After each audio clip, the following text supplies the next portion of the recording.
Четврток, 2 мај 2024, дневник на КТВ. Добра вечер, почитувани гледачи.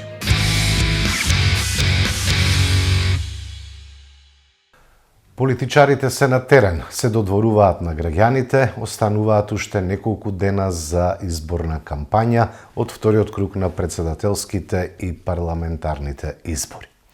Во Кавадарци се одржа економски форум со присуство на бизнис секторот. Председателот нема влијание во економијата, но може да помогне, а Кавадарци и градоначалникот Јанчев се пример за економски успех, рече Гордана Силјановска-Давкова, кандидат за председател на ВМРО-ДПМН во пресрет на форумот. 70% од нашите економски односи се со Западот, што значи дека нашата економија на некој начин е веќе врамена во европската економија. Зошто во Кавадарци? Сите ние сметаме дека Кавадарци може да биде пример за добра економија. Што може да направи председателот? Председателот мора да соработува со стопанските комори на Македонија, председателот мора да соработува со диаспората, таму ние имаме луѓе кои во економијата постигнале многу, имиња се.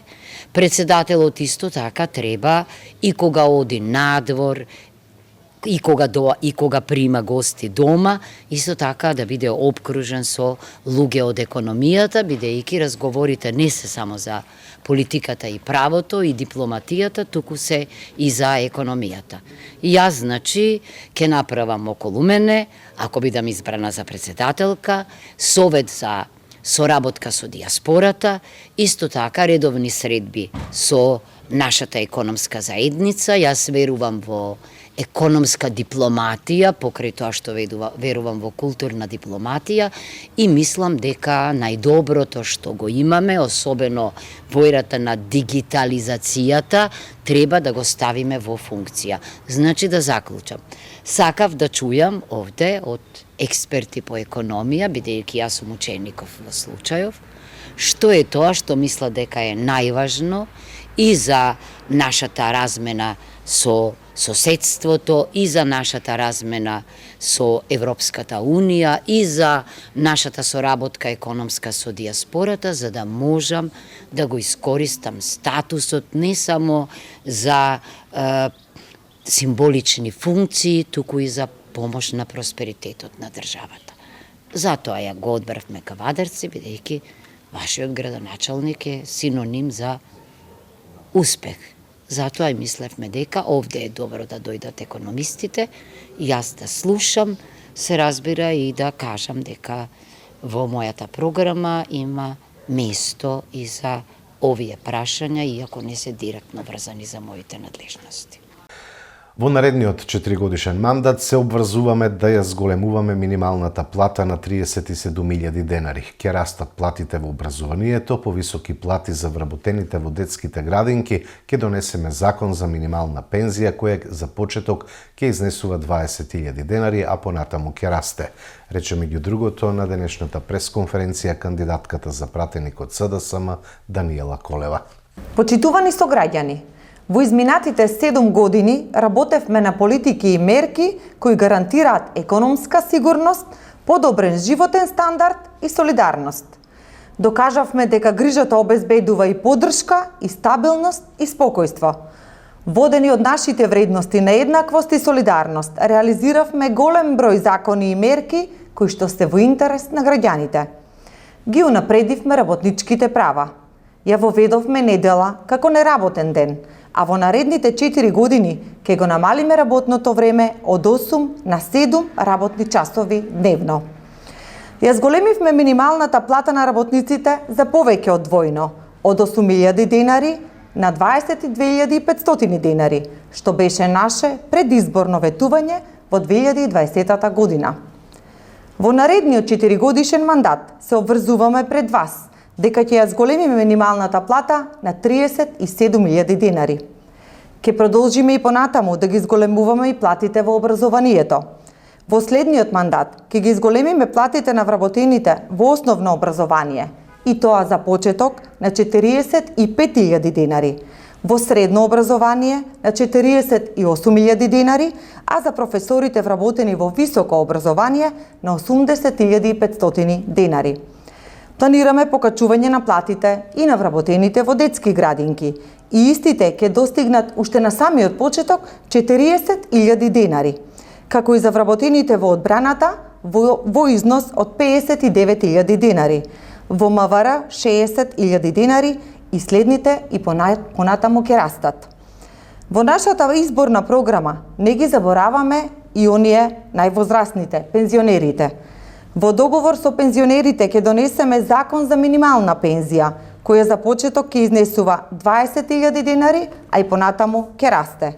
Дополнително, пред секоја нова година, секој пензионер ќе добие додатни 6.000 денари како новогодишен пакет. За секој пензионер е предвиден енергетски додаток од 1.500 денари месечно од октомври до март, но и зимски регрес од 6.000 денари до 3.000 денари во декември со највисока сума за тие со најниски пензии. Покрај грижата за работникот и работничките права, во изминатиот период работевме за подобрување на состојбата и во земјоделието. Донесовме доста важни закони во интерес на земјоделците и на лозарите. Донесовме закон за вино, со кој за прв пат лозарите ќе имаат загарантирана откупна цена на грозјето. Во последните години имаме над 120 милиони евра годишно субвенции за потикнување и поддршка на земјоделието. Во наредниот период за жените земјоделки предвидуваме 10.000 евра неповратен грант, 15.000 евра за малите семејни винарии, за млад земјоделец 20.000 евра, а стипендиите за студентите на земјоделски факултет од 18.000 денари се покачуваат на 25.000 денари месечно. Нашите мерки и политики обезбедуваат грижа за секој граѓанин, економски просперитет, раст на животниот стандард овде во нашата држава. Заради сите овие мерки, политики и сите проекти кои што се веќе реализирани и кои што се во нашата нова програма, повикуваме на 8 мај да го дадете својот глас за бројот 1 за Коалицијата за Европска иднина и глас за Стево Пендаровски. Бројни проекти за Свети Николе најавува носителот на листата на ВМРО ДПМН во третата изборна единица Драган Ковачки. За Свети Николе предвидуваме изградба на магистрален гасовод до Велес, реконструкција и проширување на патот до Пробишти, реконструкција и проширување на градинката Рахилка Гонева и нови 8 милиони евра за општината Свети Николе. Почитувани граѓани, за земјоделците од овој крај, вклучително и за сите земјоделци, предвидуваме 800 милиони евра кои што ќе бидат директна поддршка за земјоделците за навремени субвенции за чистење на водоснабдителните системи. Нашите земјоделци заслужуваат подобар живот, нашите граѓани заслужуваат подобар живот. Затоа ве повикувам сите на 8 мај заеднички да излеземе и да ги донесеме промените, да ја донесеме победата на Македонија која што долго се очекува. Нема влада без Бадентер кој ќе го обезбеди ДУИ, порача во изјава за медиумите Бујар Османи, подпредседател на ДУИ. Прво, никогаш наша цел не било да бидеме посакуван партнер на ВМРО и на СДСМ, туку посакуван партнер и представник на народот. И на тоа се засновува и нашата кампања. Охридскиот рамковен договор доведе до потреба за две мнозинства. 61 како апсолутно мнозинство и мнозинство по Бадентер. Двете мнозинства се неопходни за стабилна влада и стабилен парламент. И затоа забораваме некојаш и се уште размислуваме со концептот од пред рамковниот договор и 2001, кога размислуваме само за едното мнозинство од 61. Едното мнозинство секогаш оди и со второто мнозинство, наречено Бадентерово мнозинство. Председателот на СДСМ Димитар Ковачевски денеска оствари средба со председателот на Стопанската комора на Северозападна Македонија Менди Чура и со членови на комората на која што се разговараше за ефектите од досегашните економски мерки за идните мерки на СДСМ, како и за нивните предлози за тоа што е потребно да се направи во следниот период за развој на приватниот сектор и економијата.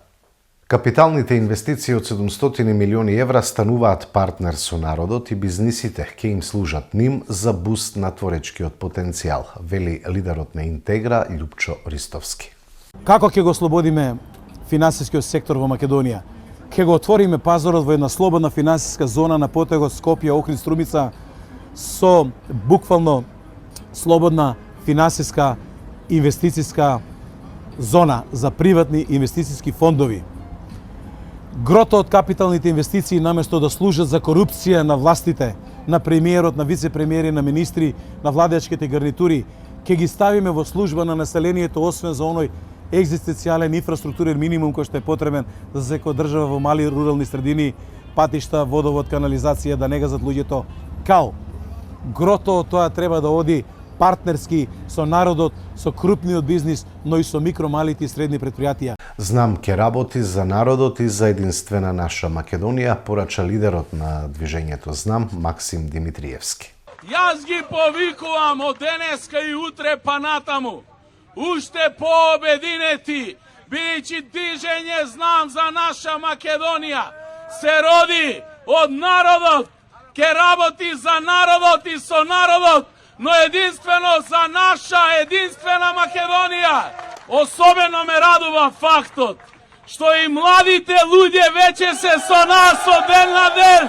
И секако да не ги заборавам и нашите пензионери кои што се покажаа повторно историски цврстната паница која што ја бие оваа битка. Ги погледнавме прилозите, ветувањата од политичарите, продолжуваме со останатите прилози. Дополнителниот заменик министер за внатрешни работи Бојма Цалиев во работна посета на Овара Кавадарци и Неготино. Најавена исплата на бонус плата веднаш по изборите и покачување на платата за 10% штом се укаже законска можност. Денеска сме во работна посета на Овара Неготино, Овара Кавадарци. Од средбите денеска што ги имавме и во Кавадарци и во Неготино. Првомајските празници поминале одлично, немаме карактеристични случаи кои ја нарушиле јавната безбедност. Исто така разговаравме и за првиот круг кој помина на претседателските избори, ги сумиравме резултатите од полициското работење и се спремаме за вториот круг на претседателските избори и парламентарните избори. Се со цел уште еднаш македонската полиција да покаже и докаже на дело дека е тука за граѓаните, да може да го изразат својот глас слободно, без притисоци и закани од одредени лица. И уште еднаш ги повикувам и во оваа можност граѓаните, доколку некој им се заканува и им прави притисок за одредена политичка партија да гласа, тука е македонската полиција, ќе биде на нивна страна и ќе се вклучи во тој случај, се со цел за тие да можат слободно да го изразат своето право на глас. Исто така колегите на денешните средби ги информирав и за две клучни работи кои се од клучност значење за нашите вработени. Дека парите за бонус плата се обезбедени и таа ќе биде исплатена по завршување на техничката влада. Во овој момент не може да исплатиме бидејќи се распишени изборите и изнесува висина од 36.000 денари. Знаете дека со доаѓањето на оваа влада од 2017 до денес редовно ги исплаќаме бонус платите. Втората тема за која ги информирав колегите се со цел да ја пренесат на сите вработени дека секоја година со покачување на минималната плата и платата во македонската полиција се покачуваше. Ова година не е покачена, бидејќи се распишани изборите, но во координација со македонскиот полициски синдикат сме усогласени и се подпишани сите документи кои ќе имаме законска можност, платата на македонската полиција ќе биде покачена за 10%. Значи од 2017 до денеска имаме 35% и овие 10 зборуваме за 45% покачена плата. Се со цел да ги мотивираме македонските полицајци да имаме уште подобри резултати и граѓаните да бидат уште побезбедни. Откако целосно заврши изградбата на водоводна и канализациона мрежа, како и реконструкцијата на каптажите во местноста Моклиште, се изврши и комплетно чистење на патеката на овие делови каде што имаше градежни активности, информираат од локалната самоуправа. Од таму информираат и дека денеска се работеше на санација на полски патишта во атарот на село Марена. Во дневникот информации од билтенот на МВР. Синоќа во 23 часот и 10 минути во Кавадарци полициски службеници од ОВР Кавадарци го лишиле од слобода 41-годишниот ПТ од Кавадарци затоа што физички нападнал полициски службеник кој извршувал службени задачи. ПТ бил задржан во полициска станица, известен бил јавен обвинител и по документирање на настанот против него ќе биде поднесена соодветна пријава. Денеска во ОВР Неготино во присуство на родители и адвокати бил извршен службен разговор со двајца малолетници, постапувајќи по претходна пријава дека во село Тремник, Неготинско, физички ги нападнале 76-годишниот ДС и 48-годишниот ЈС во дворот од нивната семејна куќа и им нанеле повреди. За настанот бил известен јавен обвинител и Центарот за социјални работи Неготино. По документирање на настанот ќе биде поднесен соодветен поднесок, информираат од СВР Велес.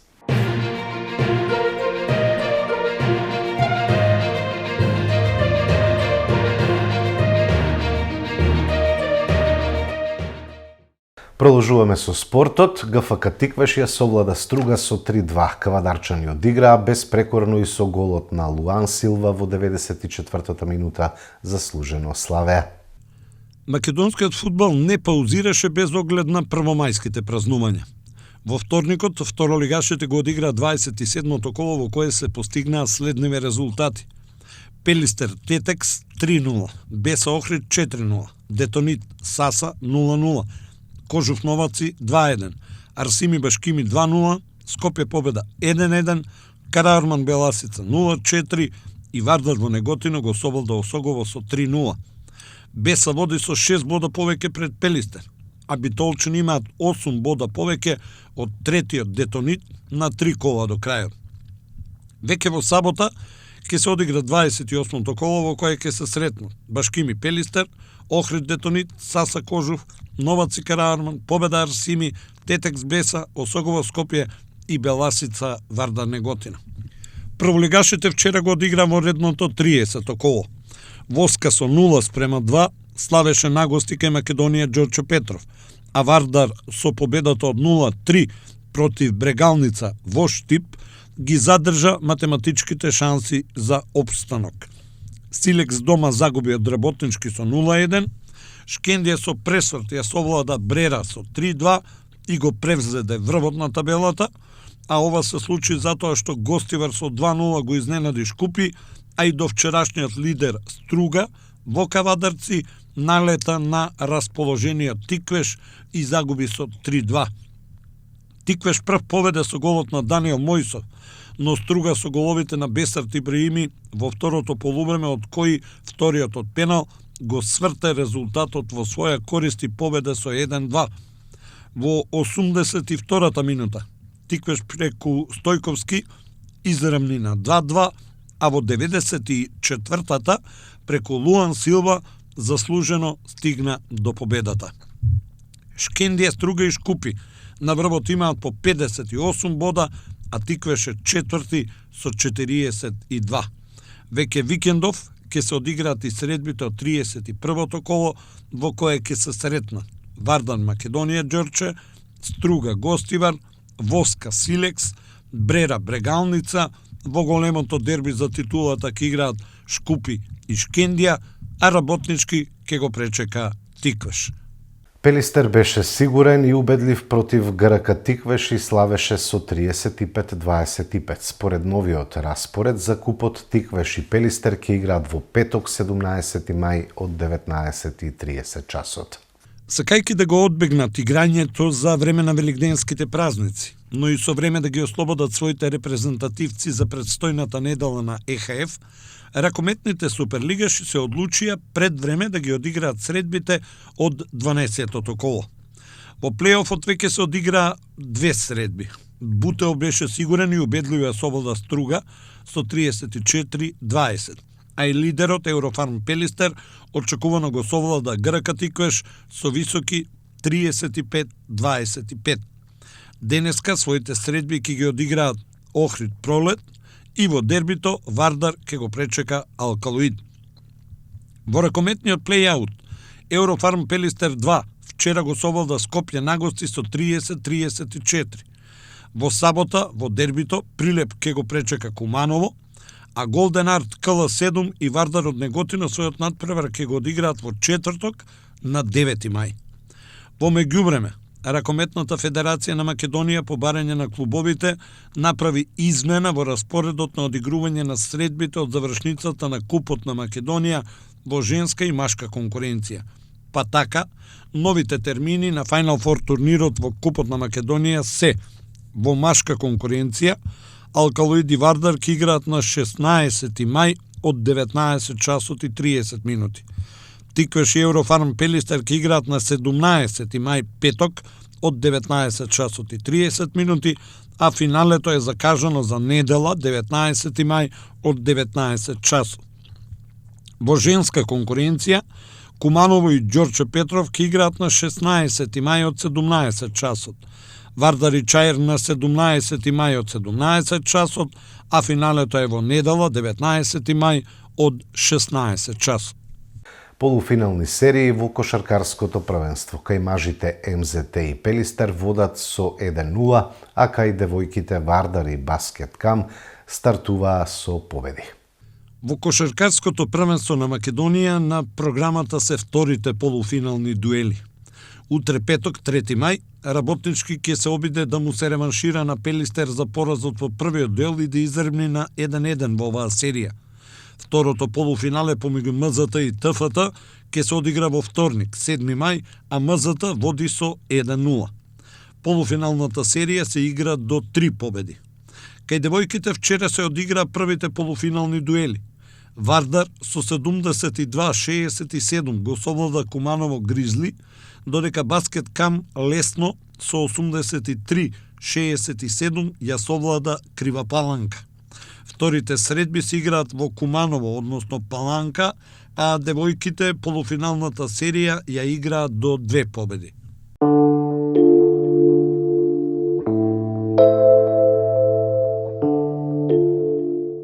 Утре не очекува променливо облачно време и нестабилно со пороен дожд и грмежи, особено во источните делови.